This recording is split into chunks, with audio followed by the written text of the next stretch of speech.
Francophonie et olympisme. Ce colloque est organisé par le Centre d'études et de recherche olympique universitaire de l'Université de Franche-Comté, le CEROU, le Centre de linguistique appliquée de l'Université de Franche-Comté, le CLA, et l'Institut national du sport, de l'expertise et de la performance, l'INSEP. Ce podcast vous propose Valeurs olympiques et éducation, dit et écrit par Éric Monin.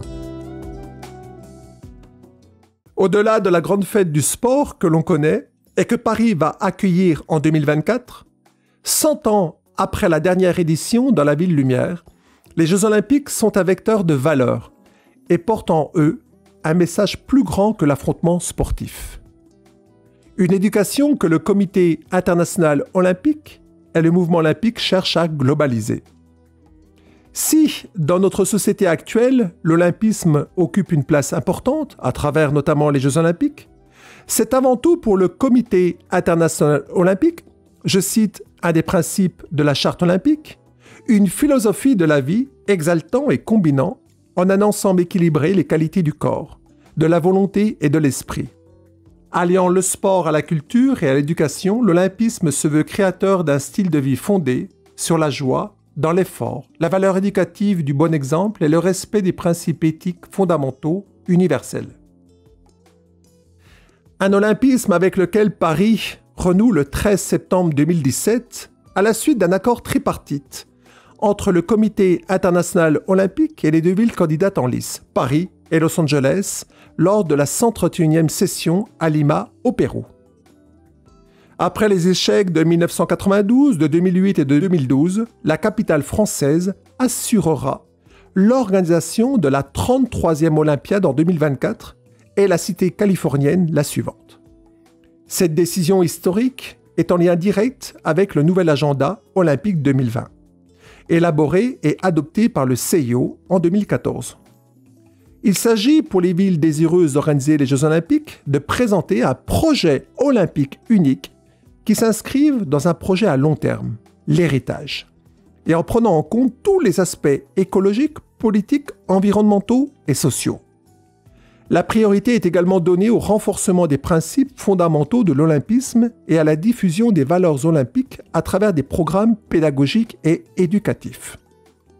Intéressons-nous désormais au concept d'olympisme, puis celui de l'éducation olympique.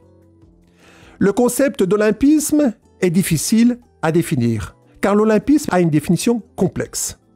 C'est à Pierre de Coubertin que nous devons ce néologisme, olympisme, un concept qui repose sur deux inspirations. La première est sans doute la cité grecque.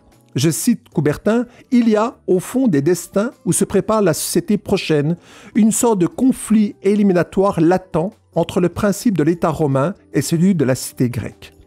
Nous sommes voués à reconstruire sur l'un de ces deux soubassements, je crois à la cité grecque, que nous dit Coubertin en 1931. La seconde jaillit du système scolaire anglais qui développe le sport dans les public schools et surtout les universités suite de la publication de l'ouvrage de Thomas Hooks, Tom Brown's School Day en 1857. L'objectif est simple, préparer les hommes à la guerre.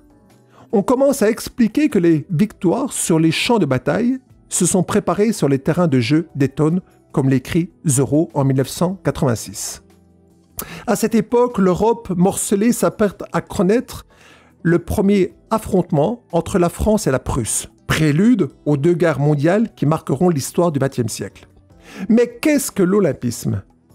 C'est la religion de l'énergie, le culte de la volonté intensive, développé par les pratiques des sports virils, s'appuyant sur l'hygiène et le civisme et s'entourant d'art et de pensée comme le définit Coubertin.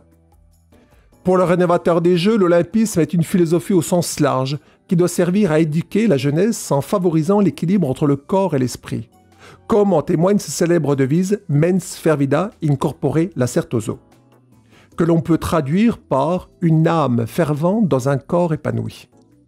L'olympisme est un état d'esprit issu d'un double culte, celui de l'effort et celui de l'eurythmie. Et voyez combien conforme à la nature humaine apparaît l'association de ces deux éléments qui, d'aspect contradictoire, se trouvent pourtant à la base de toute virilité complète, nous dit Coubertin.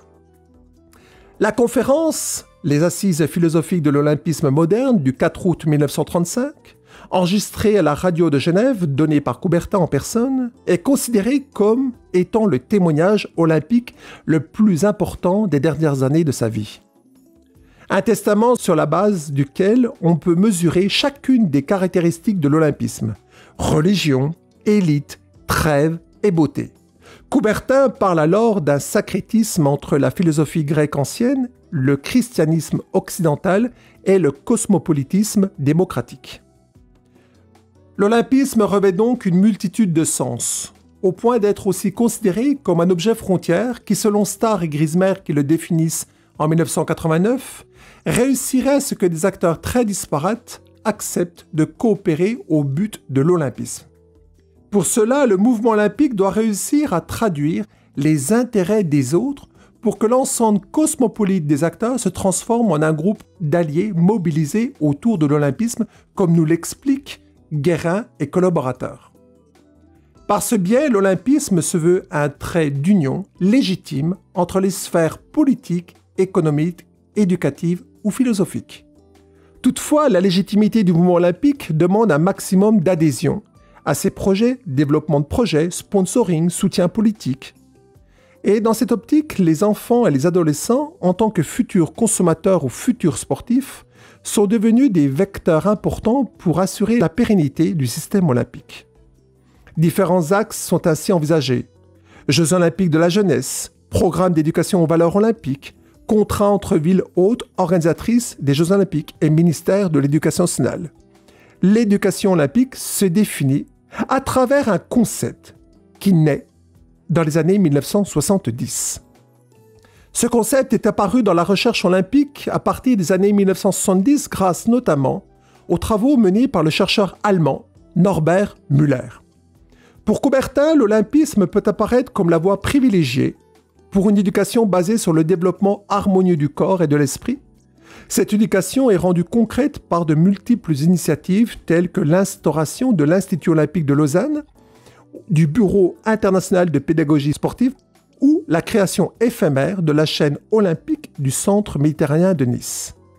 Concernant ce modèle éducatif, Coubertin n'a jamais utilisé le concept d'éducation olympique, mais celui d'éducation sportive, comme écrit dans Pédagogie sportive. Pour autant, peut-on imaginer proposer et dispenser une éducation olympique dans le système scolaire, universitaire ou chez les sportifs? En 2000, lors de la 5e session de l'Académie internationale olympique, basée à Olympie en Grèce et à destination des directeurs et présidents d'Académie nationale olympique, les débats ont permis de donner une définition que je cite. L'éducation olympique doit permettre aux individus d'acquérir une philosophie de vie grâce à laquelle ils apportent une contribution positive à leur famille, à leur communauté, à leur monde et à leur pays. En comparant ces définitions au rôle et missions de l'école, l'éducation olympique ne présente pas de réelle originalité.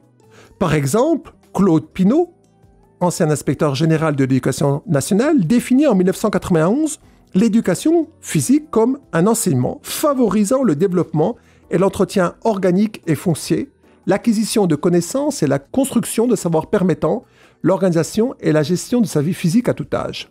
Pour d'autres auteurs comme André Roche ou Georges Vigarello, l'EPS contribue au développement de la personne grâce à l'apprentissage de la sécurité, au développement harmonieux du corps ou en favorisant la santé.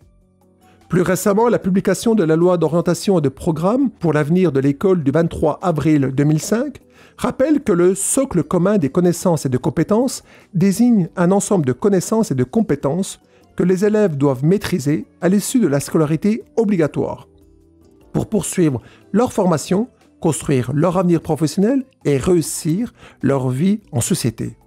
Dès lors, les principes énoncés par Norbert Müller définissant l'éducation olympique apparaissent redondants, tels que le nomme Remelkor, en citant le développement harmonieux, l'amélioration par la quête de l'excellence, le respect dans le sport, la paix et la compréhension entre les peuples, l'émancipation dans et par le sport.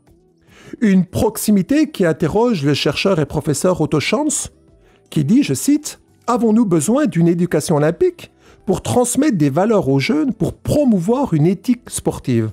Avons-nous besoin d'une éducation olympique qui porte en elle le danger de devenir une doctrine, une religion profane? Ne suffit-il pas d'essayer de transmettre une éthique sportive sans se soucier du mouvement olympique et de ses symboles? Se demande le professeur allemand. Pour le membre du CIO, Nat Indrapana, un programme éducatif basé sur l'olympisme doit s'intégrer sans interférer dans les programmes scolaires ou universitaires existants. Cette éducation prend forme à l'occasion des Jeux olympiques de Munich en 1972, qui vont être les premiers programmes d'éducation olympique dans le primaire et le secondaire qui vont être diffusés. Et les Jeux suivants reprendront cette initiative. Au lendemain des Jeux olympiques de Tokyo, l'Olympiade de Paris s'ouvre, la 33e Olympiade. L'occasion pour la France de diffuser les valeurs de l'olympisme auprès de sa population et de sa jeunesse. L'occasion aussi de s'offrir un héritage sportif fort et durable.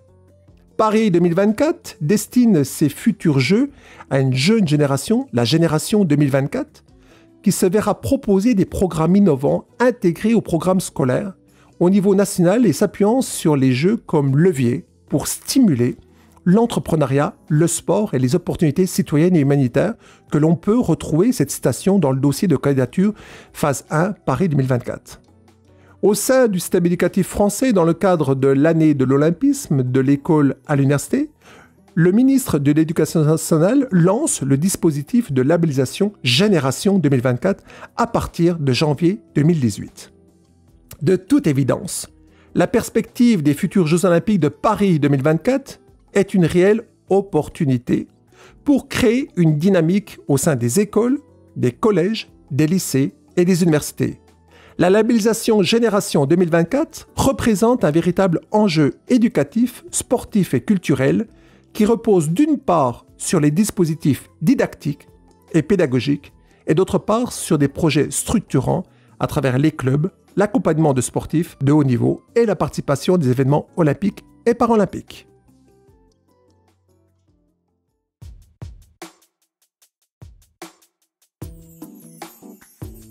Ce podcast est une réalisation de l'unité audiovisuelle de l'INSEP sur une idée originale de Éric Monin, directeur du CERU.